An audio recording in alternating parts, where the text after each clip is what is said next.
Well, I started to work on this in 2002 with another company. If myself of 2002 would be told where we would be today, I would have been really surprised, because first nematodes were developed for very tiny markets. Nowadays we are developing them in many markets, and the reason is they are very versatile in terms of targets. My name is Cyrille Verdun.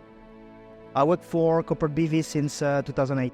Beneficial nematodes are a tiny fraction of the big nematode group, and most of them eat bacteria or eat organic matter. The one we are producing is a tiny group that co-evolve with insects, meaning that without an insect, they cannot survive.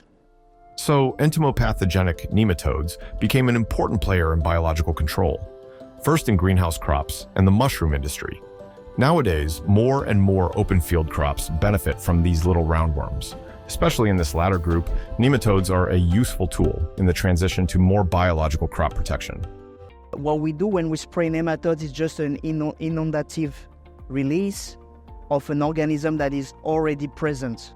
So what we do is we artificially increase the population during a certain period to control a pest. But what happens when the pest is gone? The population of the nematode goes back to a normal threshold without disturbing so much the other nematodes that were around. So there's a lot of paper stating that they are very safe. Gotthold has switched first. They are dubious, of course. We're talking about, let's imagine you never heard of microscopic worms that will kill an insect. We always get a wow effect when we show them what they are about to spray just with a microscope, because it moves, it's very active. So they really like that fact. The spraying itself is not so difficult. Growers can do that with existing spraying equipment. However, nematodes need to be stored refrigerated, and they need water and a certain temperature range to prevail.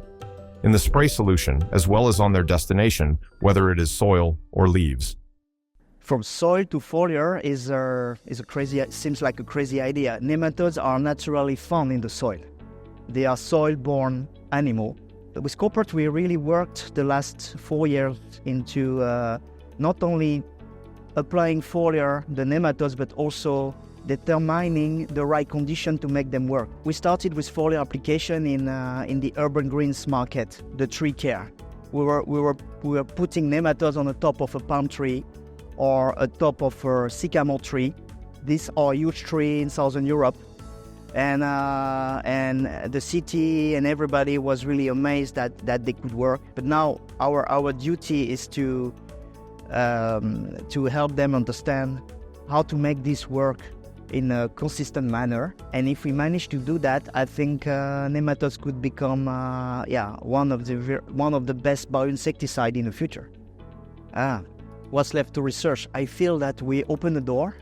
And now we are just at the beginning of an ever greater chapter.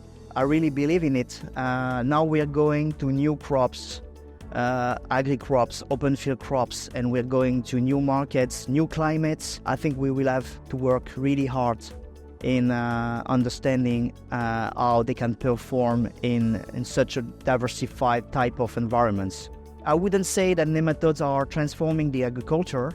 The agriculture is transforming itself, and the nematode is just an extra tool to help growers to go for that transition.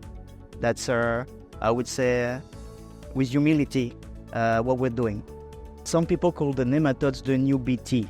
The BT is Bacillus thuringiensis. It's one of the oldest biocontrol products that was developed in the market. I think potentially it can even be larger than that. Yeah.